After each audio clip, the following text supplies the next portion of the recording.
Your favorite fat boys.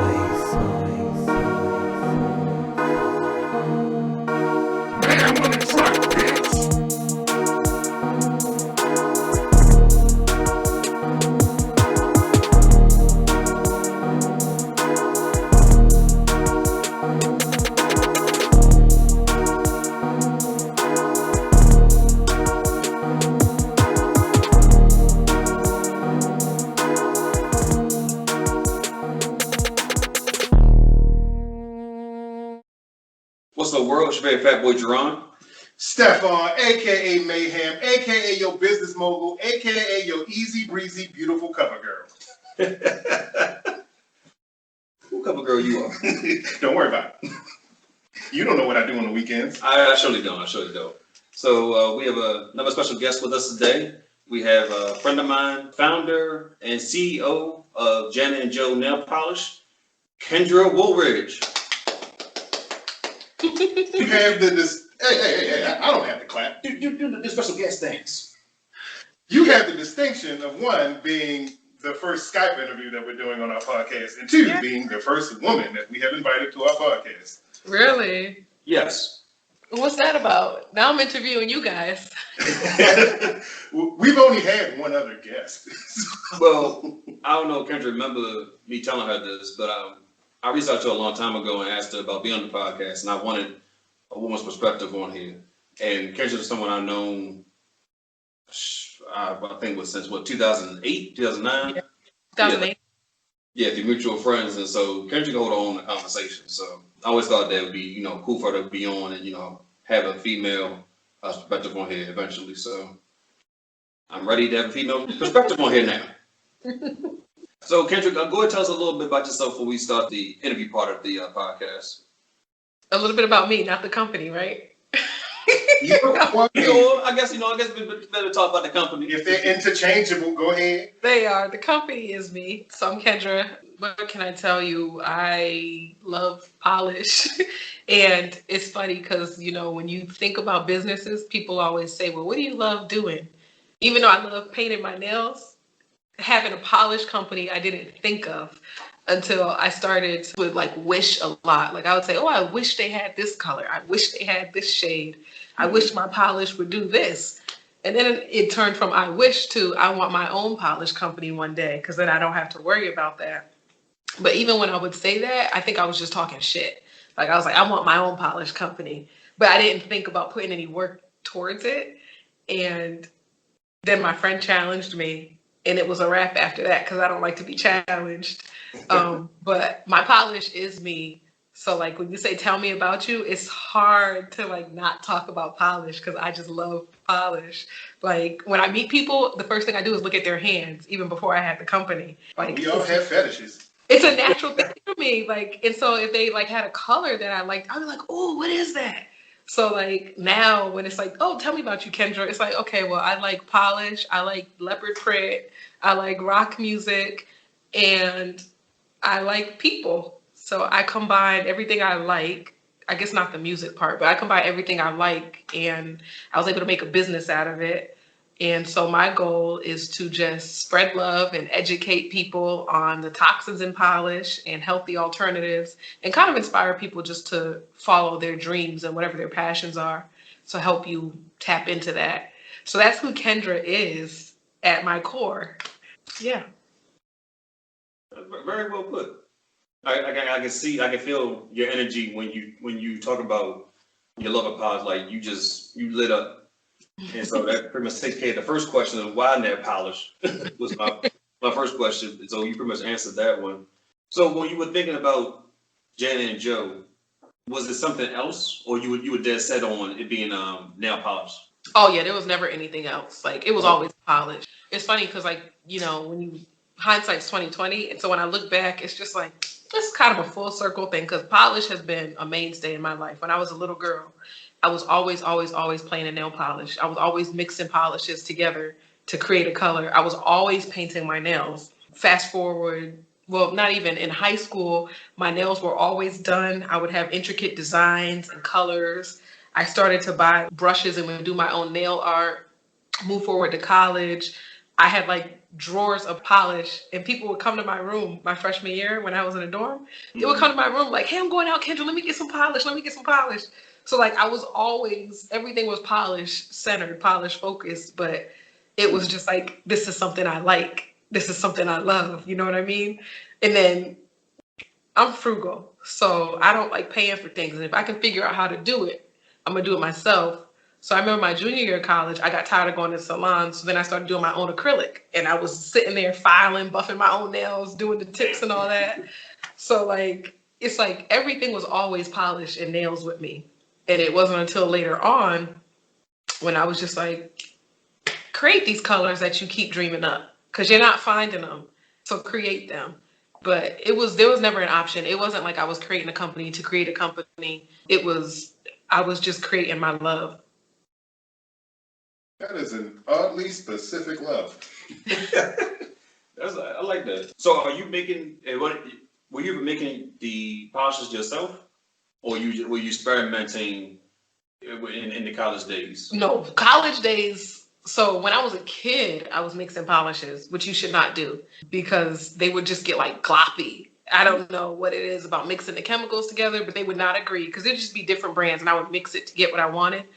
So I would not advise that. But you can, like, I would learn how to thin out polish by using acetone or remover to thin it out when it got too thick. And then I would add in another polish to get like just a little change in the color. But I never made my own polish. And even now, when it came to having my own company, what I did was I just researched who makes polish. Because my background's in finance. I've always been in finance. Like I went to a finance and accounting high school. I studied finance in college. I worked in finance after college. So I'm a numbers girl. I'm colorful in spirit, but I'm not a chemist. So I researched manufacturers and then I reached out to them and was like, hey, like, I need this. I want it to look like this. I don't want this in it. And it's a trial and error process. Okay, that's cool. I seen Ryan's girlfriend from Black Ink Chicago. Rachel Paranova. Yeah, she has her own nail polish, I think, and like other like cosmetic stuff. But Ryan said she'd be in the basement making the stuff up and then having like wearing masks and stuff because it'd be so potent. Bless you. I got asthma. Like I think that's super dope. And it's funny because even when I do certain things in the house, like I'll do photo shoots, and I do my spill pictures where it's like you're literally spilling. It kills me to do it too. But like you're spilling polish out the bottle for that nice shot. And like my place will smell like a damn lab. And I'll have windows open. Like those fumes are serious. So bless her because I think that's super dope. But no, I'm not going to be the one mixing. I have a professional chemist that does mix it for me, which I think is dope. Everybody plays their role. And it's really helpful for me just to make sure that everything's correct. So that's crazy. That's dope. So what has been the easiest thing you accomplished and what was the most challenging creating or starting Jen and Joe? So the funny thing is, I say the easiest is doing the work because I love it. Mm-hmm. And I come across people now that reach out to me and they'll ask for tips on starting a business. But I'll say, well, what do you want to do? And they're like, I don't know. How can I make money? And I'm like, well, that's not where you start. It's not about money. If you start with that, when the work that is required to sustain and keep your business going pops up, because it will, you're not going to want to do it because you're driven by money and not what you're doing. And it shows in the product, whether you're in a product or service oriented business. So for me, like the easiest thing is doing the work itself because I love it. Like I love polish. Like, so it's so exciting every day. Painting new colors, thinking of the next thing I'm going to do like that. This is what I love. This is my favorite pastime. Like it's like if you like eating and you could be a professional eater or be like, diners, drive-ins and dives. You know what I mean? So That is the easiest, but that's also the hardest thing because with that, for me, I'm very colorful. I like the fun stuff. I like the painting, the experimenting, the new color development. The stuff I don't like is the analytical stuff. I don't like doing my financials and talking to my accountant.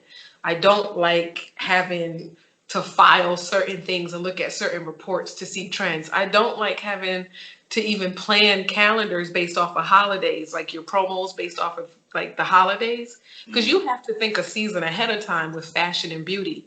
And so that's the stuff I don't like, because this is my day to day that I love: painting nails, playing and polish. Hey, look at this color. Right. But to make a business out of it, that's not fun, but it feeds into the other. So I would say that's the most difficult, is I think exercise and discipline, because you have to have discipline to get work done on time, to stay on schedule. That's the hardest thing. But the easiest is doing what you love. Once you figure out what you love and you do it, that's easy. That's what you do in your free time. Yeah. So I love it. I agree with you there 100%. So with packaging your product, I ordered some nail polish, but unfortunately when they come, It's not my fault. It's the USPS fault. Blame Trump. Fun for USPS. So we know about Trump and DeJoy. everything okay. I feel the way about that, because come holiday season, I don't need no mess. Right, exactly.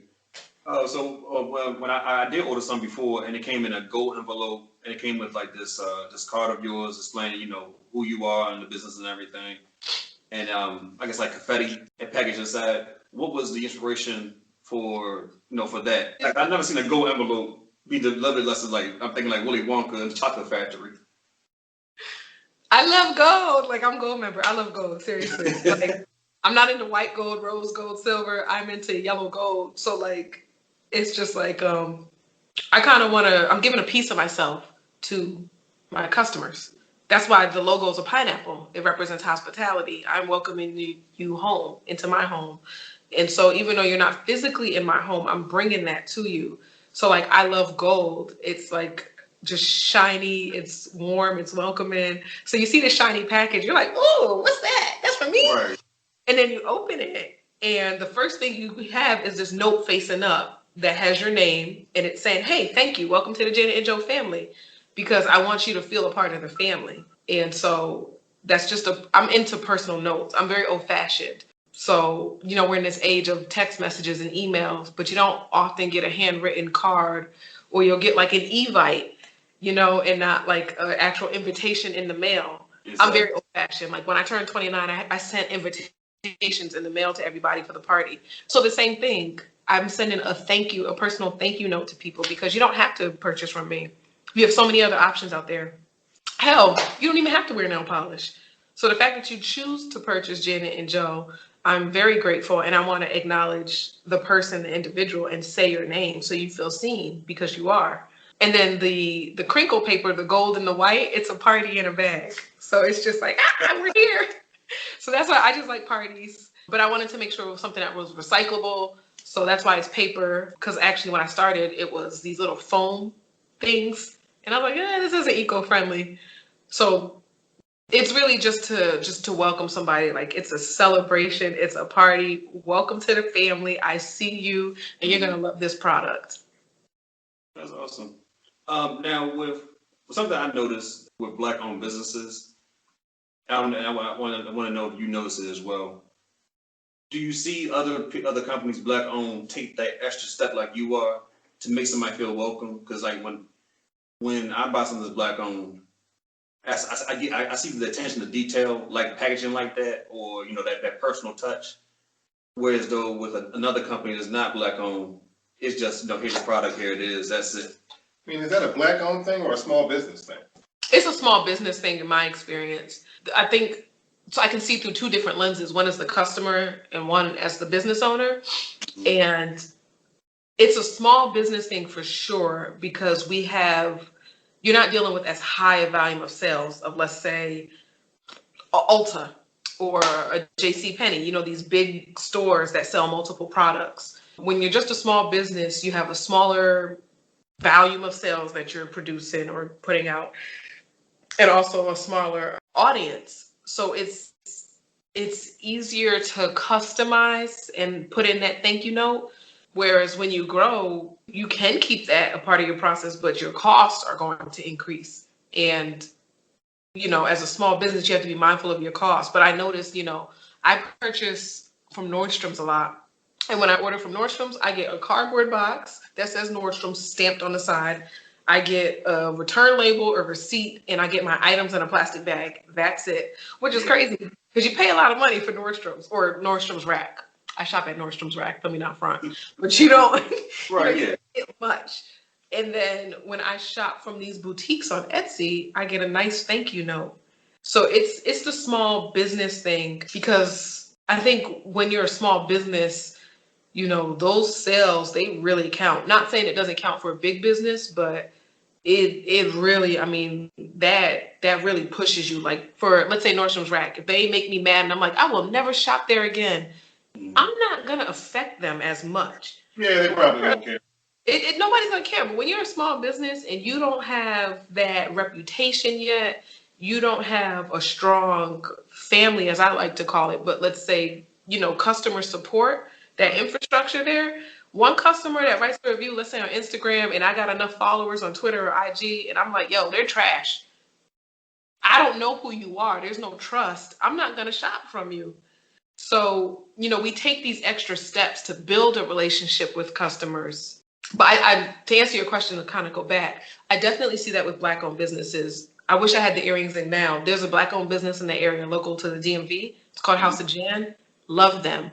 I'm somebody that loves, like, costume jewelry. These ain't real diamonds. You know what I mean? But like costume jewelry. And Talk about how frugal you were, kind of thing. it's a Black woman-owned business, but like her earrings are bomb. And when she ships her stuff to you, it's nice packaging. You have a nice personalized thank you note.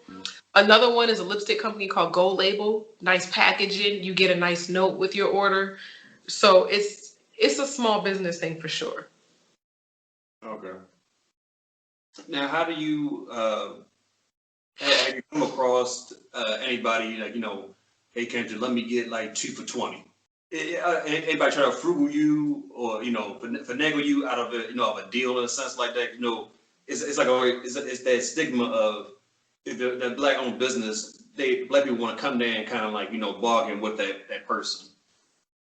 That's the most frustrating thing ever. Even before I was a business owner, I wasn't that type of person, but I mean, people don't mean ill by it, but it's very offensive. This is not a hobby. It's not, something I'm doing for fun. Yes, I love it because you should do what you love to make money, but this is a business.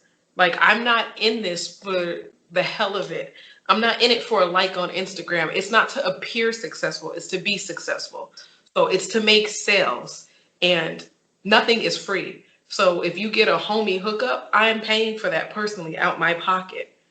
And so that shit pisses me off because I get it.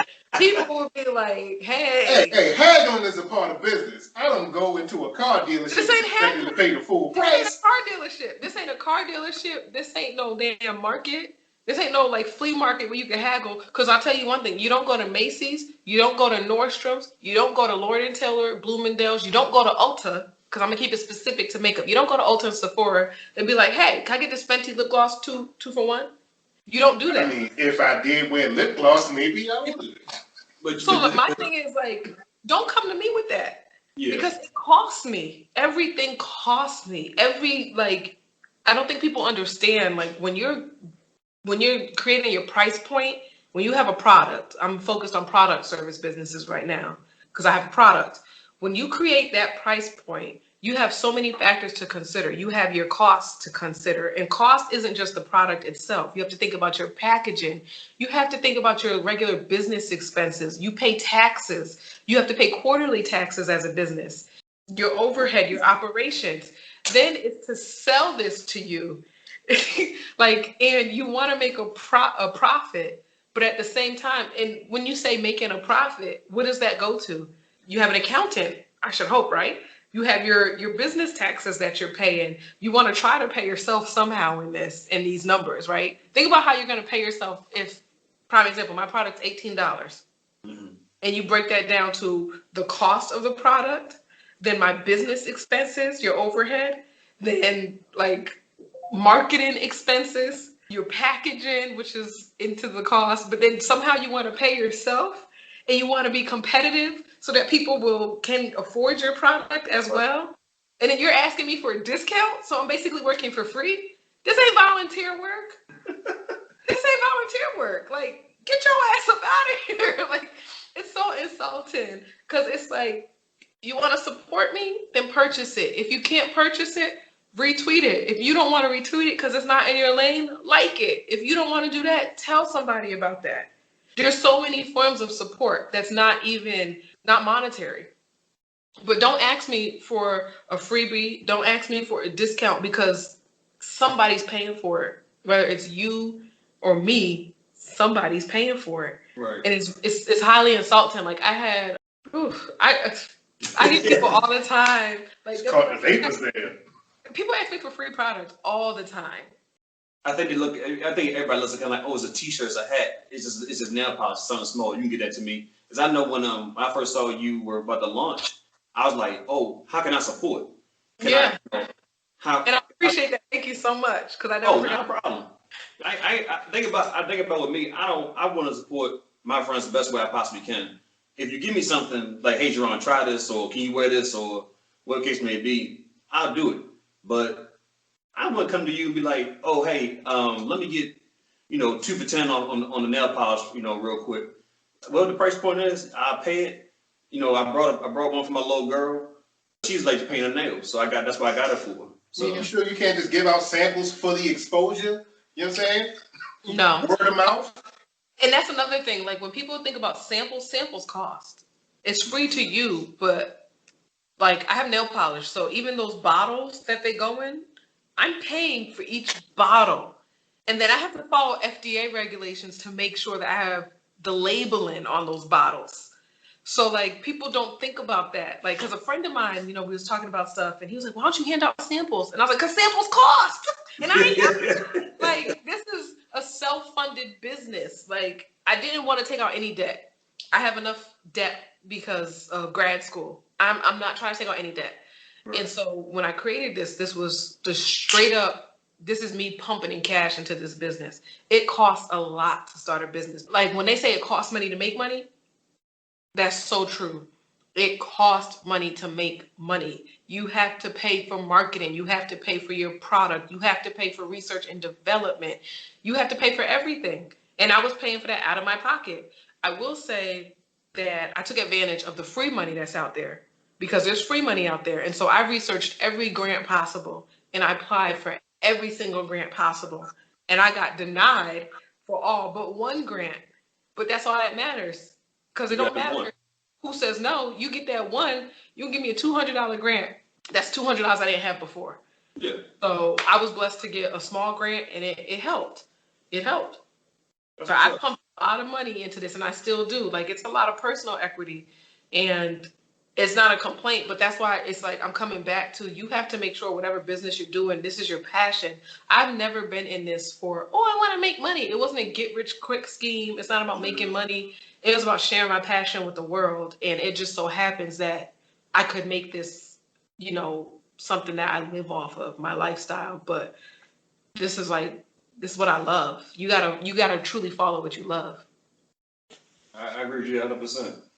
What's the best advice you got in starting your own business? The best advice I've received? Mm-hmm.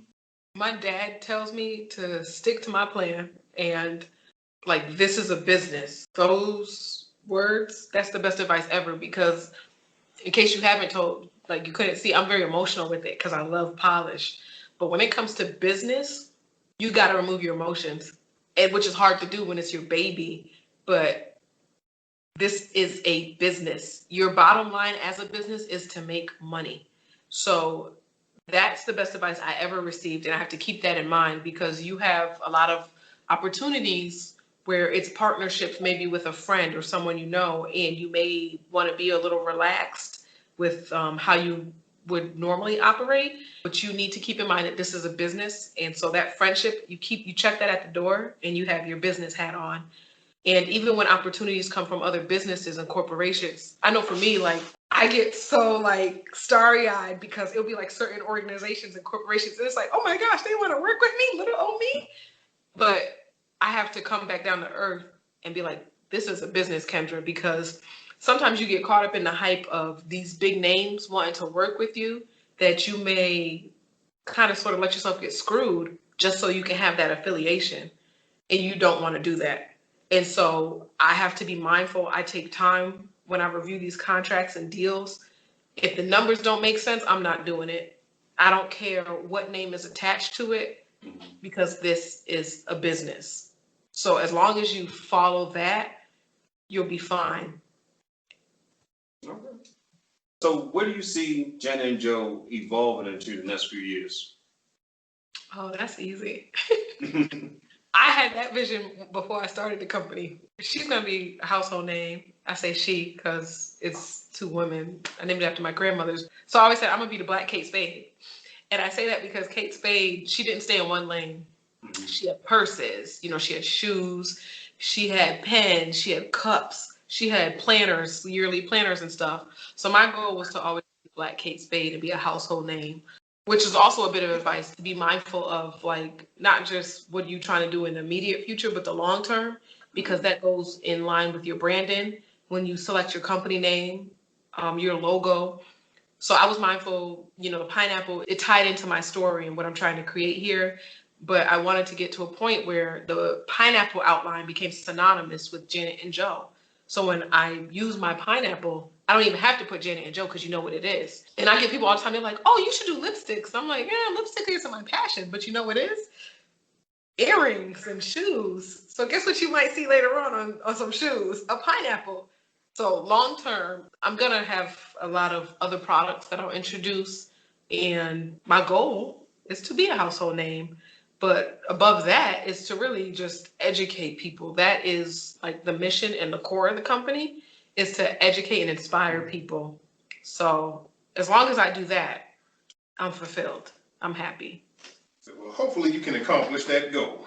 I will. You definitely inspired me because I was looking, when I saw what you were doing, I was like, oh, okay, like this is something different. And the fact that I could see what you're doing, kind of from the ground up and then support it as well.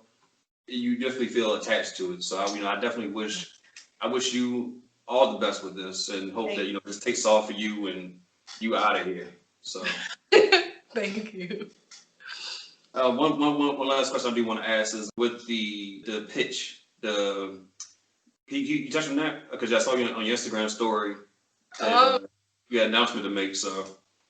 So that was crazy. So Black Girl Ventures is a nonprofit organization, and they build a community of Black female entrepreneurs, and they build a network where you can really build off each other. And I have been following them for years. This is crazy. So like, I actually was going through my photo album because I have ridiculous amounts of pictures in my phone, mostly polished, of course, but like I'm cleaning it out, right? And then I see one of my favorites, and it was a post from Black Girl Ventures from last year, and they were posting about their pitch competition. And I had bookmarked it like, yeah, Kendra, you're going to do this one day. Hadn't even realized that, like, oh shit, you're doing it. But I have been following them for a while, and I applied. I saw that they had a DC pitch competition coming up, so I applied for it. And so this is what's crazy, y'all. I'm about to wrap y'all up. I applied. So this summer, what happened with George Floyd, there was an influx in support of the African-American community and Black-owned businesses. And so with that, there were a lot of grant opportunities and all these things. And so like Glossier, they had a grant and you could apply for like $10,000, $35,000, and $50,000. There was another one from Tower 28, which is a beauty company. They had the Clean Beauty Summer School program. So I applied for that. I applied for like a New Voices Fund pitch. So it was like all these things I applied for, right? Denied. Not denied, but I didn't get accepted into any of them. Right. All in the same week. And then I get this email and it was like, you've been accepted to the Black Girl Ventures DC pitch competition. And I was like, shit, okay. I was excited for like 2 minutes. And then I was like, I gotta do a pitch. I never did a pitch. And I was like, I regretted it. I'm not even gonna front. I immediately regretted that decision because I never did a pitch and I was not comfortable doing a pitch. I like posting my polishes and I like sharing that, but I don't like coming in front of the camera because I'm like fairly personal and like it's about the business. It's not me. And like when you put yourself in front of the camera, then you're you're kind of opening yourself up to scrutiny and all these things. So I was super nervous.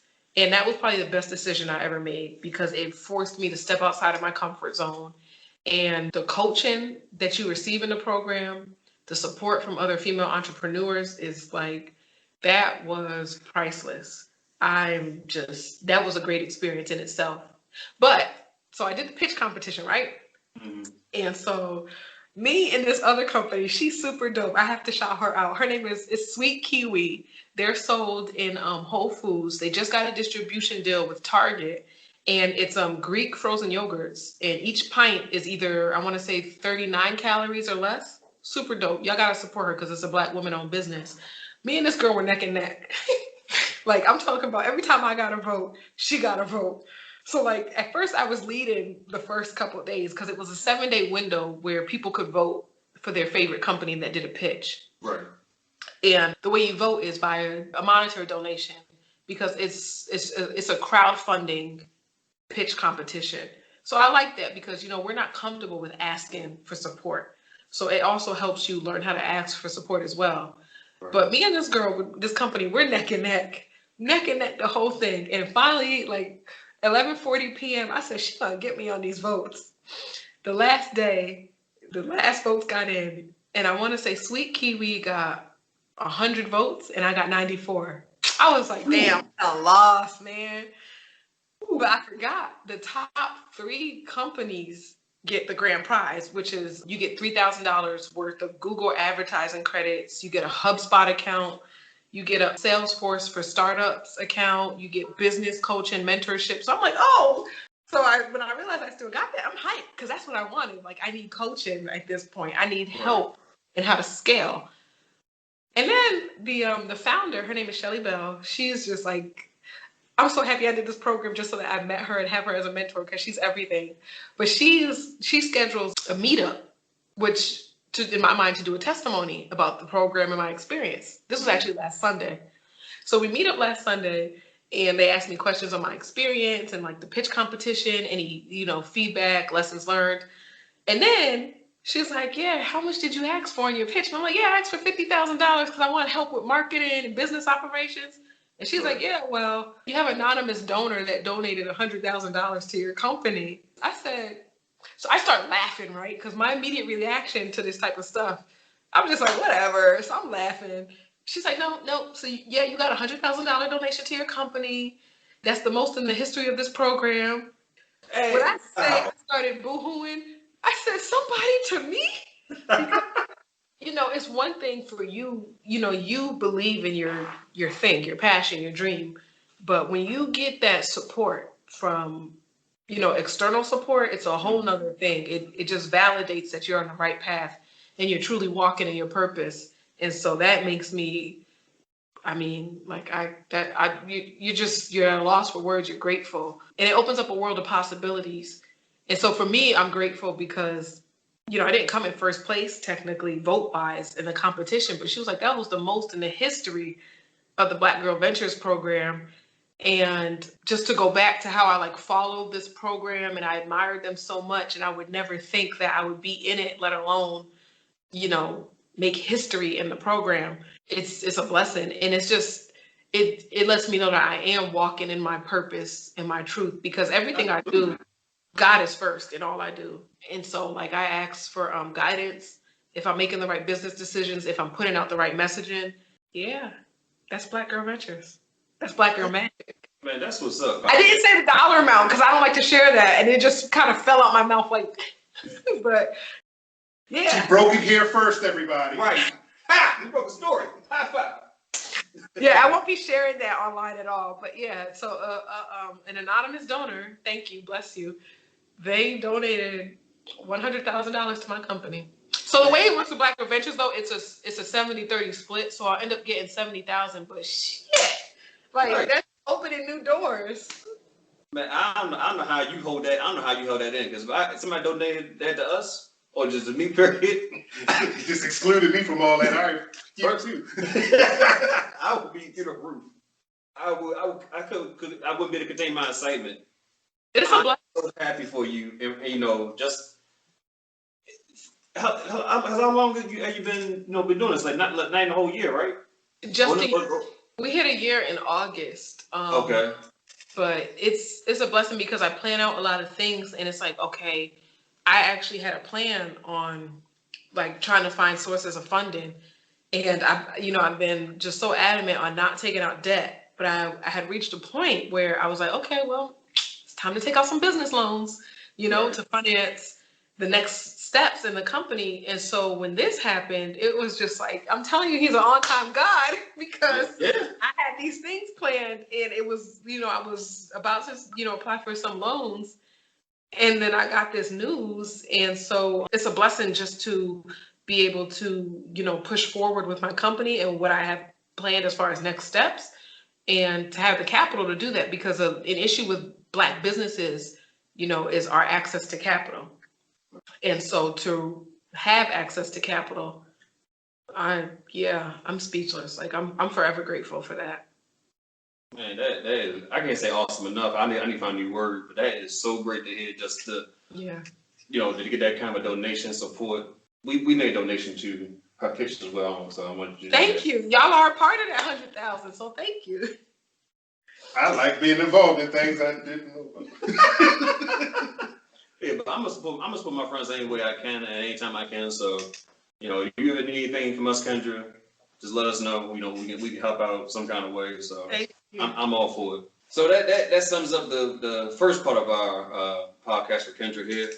So in the second part, we're gonna talk about the recent, was that a verdict, or what would you say that was? Well, the grand jury inquiry. The grand jury inquiry regarding Breonna Taylor's case. So we would love to have you talk about something a little lighter, but it's time to dampen the mood a little bit.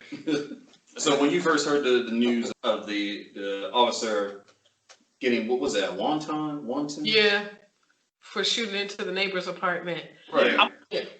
I mean, I don't think not one Black person in this country was surprised. We all expected that, but I think a good majority of us, myself, we were disappointed, because I'm not gonna front, I was like, just this one time, it would be different.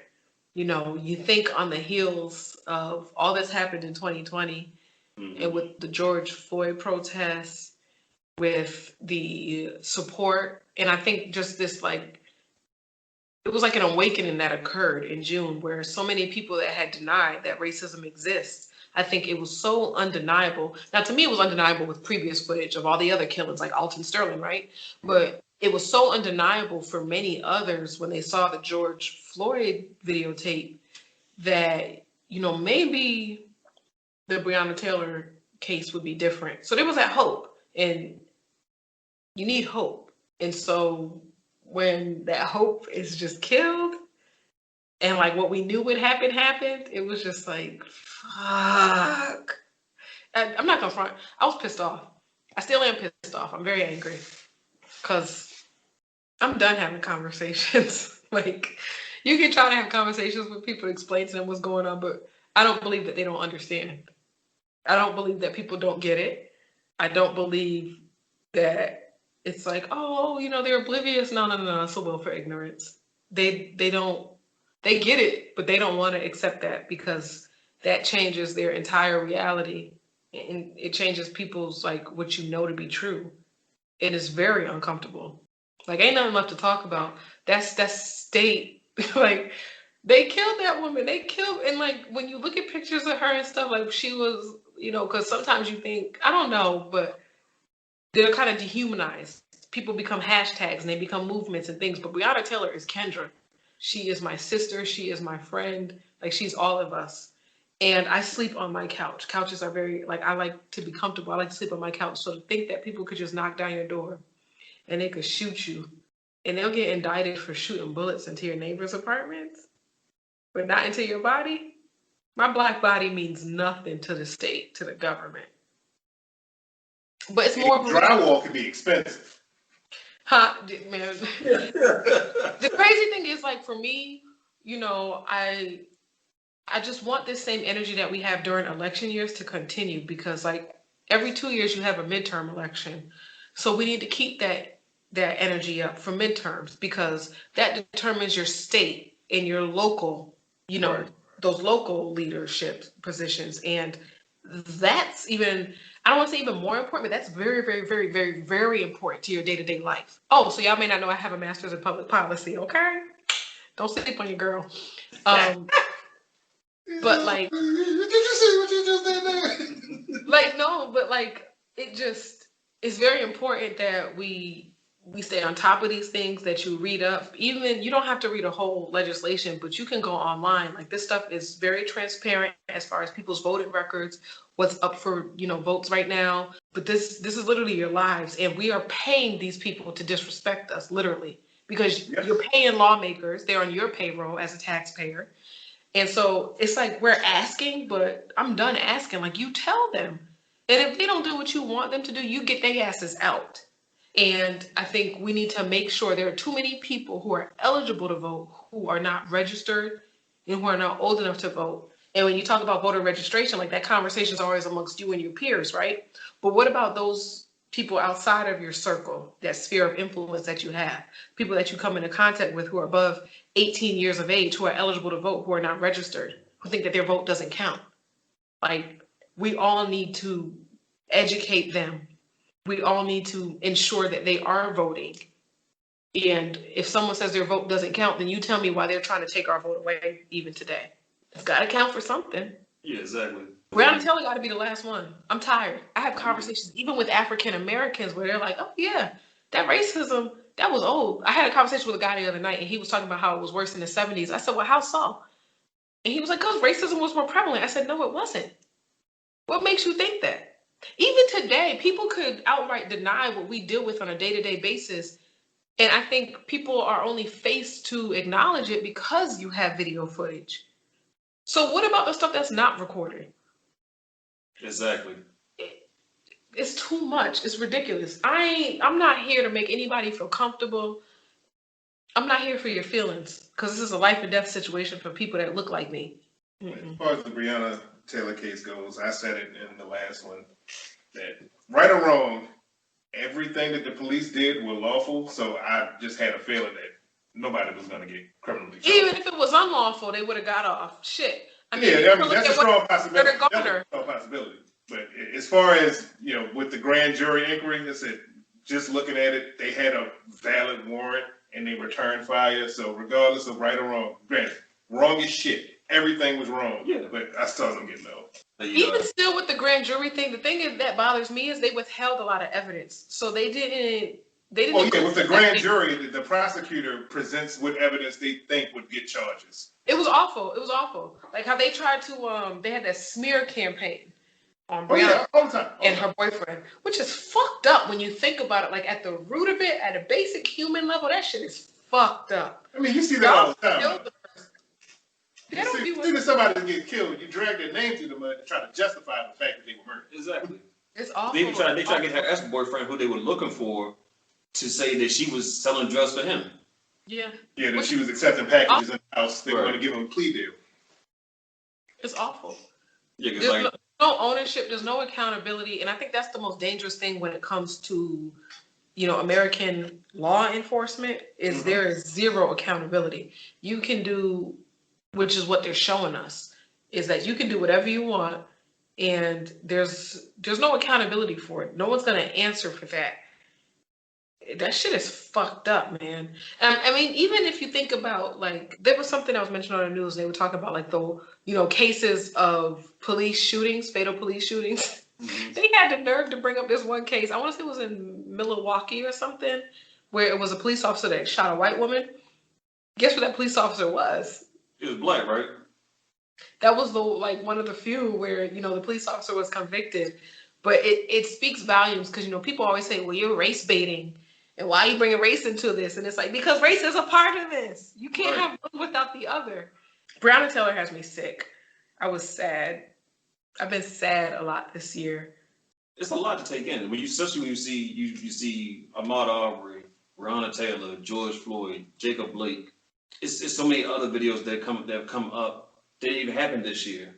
But just how we've been treated by police, and then disregarding getting no justice for it.